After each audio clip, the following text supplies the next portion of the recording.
পর্যন্ত যদি অন্তর থেকে শুনেন, আমার মনে হবে আপনাদের তখন মনে মনে হবে এটাই যে ভাই গজলটা যেন শেষ না হয়, গজলটা আরেকটু হোক। কেননা এত সুন্দর একটা কাহিনী, মা ফাতেমা কেমন নারী ছিল, আমাদের ঘরের ফাতেমারা কেমন নারী, ওই গরিব ফাতেমার মর্যাদা কি, যে ফাতেমার পরনে একটা কাপড়, কি মর্যাদা আল্লাহ পাক দিয়েছিল যে রাজার মেয়ের সঙ্গে বন্ধুত্ব। ঘটনাটা শোনেন, জীবন বদলে যেতে পারে আমার মায়েদের। মন দিয়ে শোনেন, দেখেন এরা কথা, ভাই এদের তুলে দাও তো একটু, ভাই এই ছেলেপুলেগুলো তুলে দাও, এরা বারণ করছি বুঝতে পারছে না। এই করছি আমার সামনে কথা বলিস না বাবা।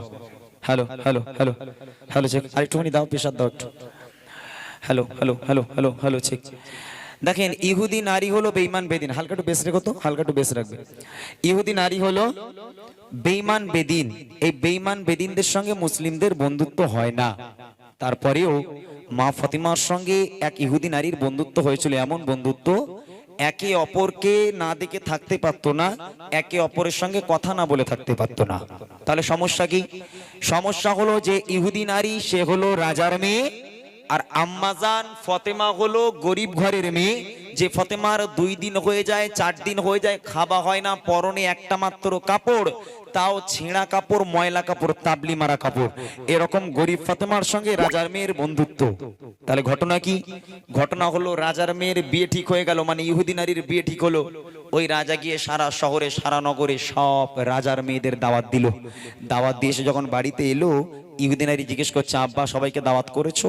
বলে সারা শহরে সারা নগরে সব রাজার মেয়েদের দাওয়াত করেছি। তখন ইহুদি নারী প্রশ্ন করে, আব্বা আমার বান্ধবী ফাতেমা, তাকে তুমি দাওয়াত দাওনি? তখন বাপ বলে, তোর মাথা খারাপ, তোর মাথা খারাপ।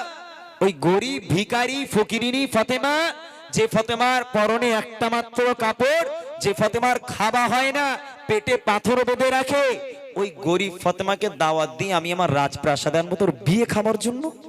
কি করে বলিস এই ফাতেমাকে দাওয়াত দিতে? আমি পারবো না। এগুলো ঘটনা শেষ পর্যন্ত মনোযোগ দিয়ে শুনে আর বোঝার চেষ্টা করেন, শেষ পর্যন্ত দেখেন ওই গরিব ফাতেমা রাজার মেয়ের বিয়েতে রাজপ্রাসাদে আসে কিনা।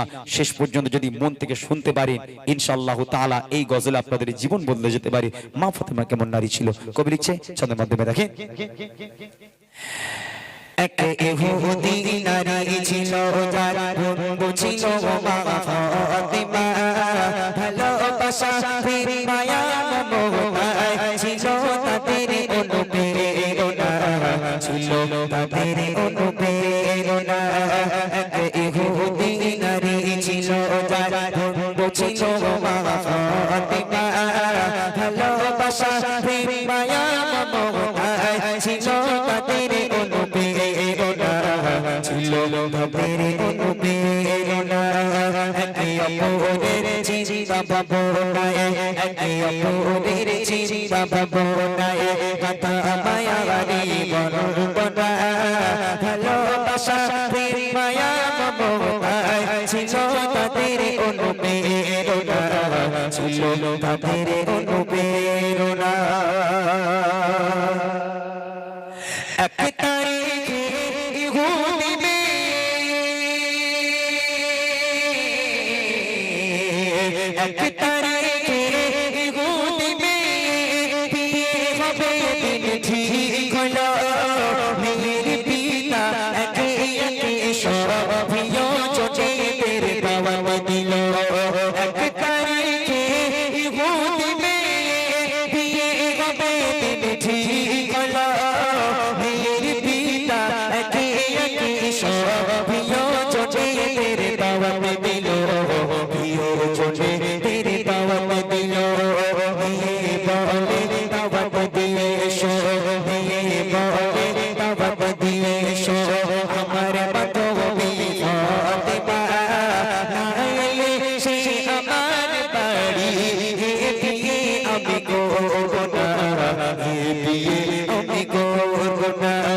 এক ইহুদি নারী ছিল, যার বন্ধু ছিল মা ফাতেমা, ভালোবাসা মায়া মমতায় ছিল তাদের অনুপ্রেরণা, ছিল তাদের অনুপ্রেরণা। বলছে, মা তুই রাজার বাড়িতে মানুষ হয়েছিস, ভুলে যাস না তুই রাজার রাজপ্রাসাদে থাকা মেয়ে।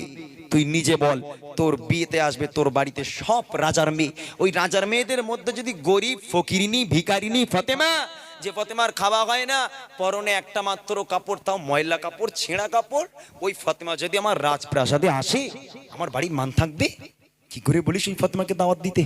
মেয়ে বলছে, আব্বা তুমি রাজা হতে পারো, তবে আমি কিন্তু তোমার মেয়ে, মনে রেখে দাও, তোমার যদি জেদ থাকে, জেদ কিন্তু আমারও আছে। মেয়েদের জেদ বেশি হয় না একটু?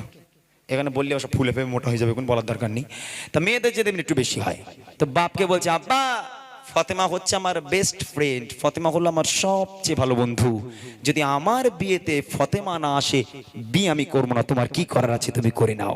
মেয়ের জেদ দেখিয়ে মুখ ঘুরিয়ে ওখান থেকে চলে গেল, যাও বিয়ে করবো না, তুমি রাজা তো, তুমি কি করবে করে নাও, আমি বিয়ে না করলে তোমার কি করার আছে, যদি ফাতেমা আমার বাড়িতে না আসে বিয়ে আমি করবো না। আব্বা রেগে গেল, রেগে গিয়ে মেয়েকে কি বলছে দেখেন, আসছে বড় বড় রাজা বাদশাহ,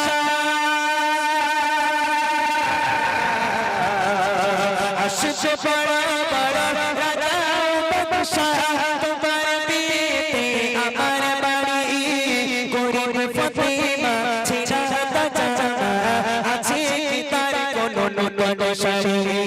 আসছে বড় বড় রাজা বাদশাহ, তোমার বিয়েতে আমার বাড়ি গরিব ফাতেমা ছেড়া জানা আছে কি তার কোনো নতুন শাড়ি, আছে কি তার কোনো নতুন শাড়ি।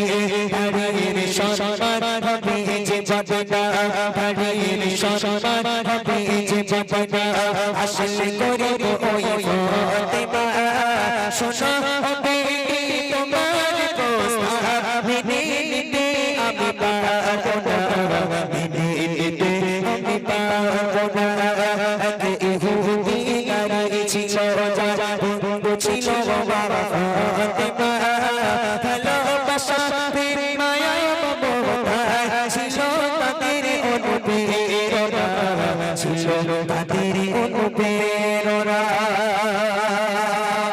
বাপ হেরে গেল, মেয়ের জেদের কাছে বাপ হেরে গেল, বাপ নিরুপায় হয়ে গেল, কোনো রাস্তা নেই, এখন মেয়ের কথা মানতে হবে। তখন বাপ রেগে গেছে, ঠিক আছে তোর কথা আমি মেনে নেব মা, ওয়ান কন্ডিশন, একটা শর্ত আছে। আব্বা কি শর্ত?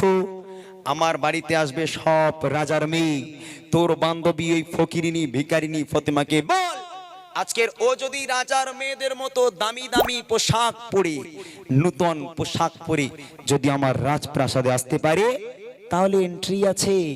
আর যদি গরিব ফাতেমা ফকিরের হালাতে, গরিবের হালাতে যদি আমার রাজপ্রাসাদে এসেছে, আমি কিন্তু অপমান করে দাঁড়িয়ে দেবো। বল তোর ফাতেমাকে। তখন ফোন টোন ছিল না, একটু আস্তে, তখন ফোন টোন ছিল না, ইহুদিনারি চিঠি লিখলো, চিঠি লিখে ফাতেমার কাছে পাঠিয়ে দিল, বুবু এই ব্যাপার, আগামীকাল আমার বিয়ে, আমার আব্বা কোনো মতে রাজি হয় না তোমাকে দাওয়াত দেওয়ার জন্য, অনেক কষ্ট করে রাজি করিয়েছি বুবু, আগামীকাল আমার বিয়ে, তুমি আমার বিয়েতে এসো, একটা নতুন পোশাক পরে এসো বুবু, তুমি যদি আমার বিয়েতে না আসো বিয়ে কিন্তু আমি করবো না। আম্মাজান ফাতেমা চিঠিটা পড়লো, পড়ার পর হাসতে হাসতে দাওয়াত কবুল করে নিল, রিপ্লাই করে দিল, উত্তর দিয়ে দিল, ঠিক আছে বুবু, আল্লাহ পাক যদি আমাকে বাঁচিয়ে রাখে আগামীকাল ফাতেমা তোমার বিয়েতে যাবে ইনশাআল্লাহ। এখান থেকে ভাবনা চিন্তা শুরু। যে ফাতেমার খাওয়া হয় না, যে ফাতেমা পেটে পাথর বেঁধে রাখে, 4 দিন হয়ে গেল পানি ছাড়া মুখে কিছু যায় না, ওই